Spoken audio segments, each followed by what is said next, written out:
खैर है बाबा किदे वेंदा पिया कावड़े च ओ यार के तेन मैं दसा यार अजकल बंदे जेड़े न बड़े डाढ़े हो गए क्यों खैर है के गल है ओ यार हसन पैसे दिते हैं 5000 रुपया ओ 5000 रुपया नहीं पे देंदा ओदे कोल 5000 रुपया लेवना आया अच्छा ये गल है चल मैं तेरे नाल आना वे दा किवें नहीं देंदा हां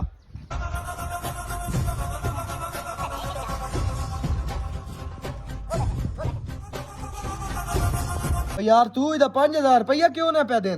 ਉਹ ਕਿਹੜਾ 5000 ਰੁਪਇਆ ओ यार जदों तेरी बात टूटी आई तो मैं ना ही दिता डॉक्टर ਨੂੰ 5000 रुपया ਡਾਕਟਰ ਨੂੰ ਦਿੱਤੇ ਨਾ ਮੈਂ ਤੇ ਨਹੀਂ ਨਾ ਦਿੱਤਾ ਡਾਕਟਰ ਕੋਲੋਂ ਵਾਂਝ ਕੇ ਲੈ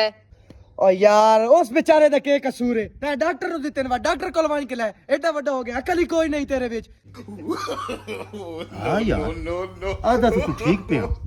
जदों मैं दित्ती डॉक्टर ਨੂੰ तो मैं लेने भी डॉक्टर को नहीं है यार आदा तो तू ठीक पे एडा बड़ा हो गया पैसे किसे ने दित्ते नहीं ते मंगदा किसे कोल पिया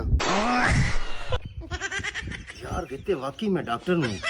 बड़ी बड़ी मिस्टेक हो गई मेरे को यार इहदे कोलों मैं पैसे मांगा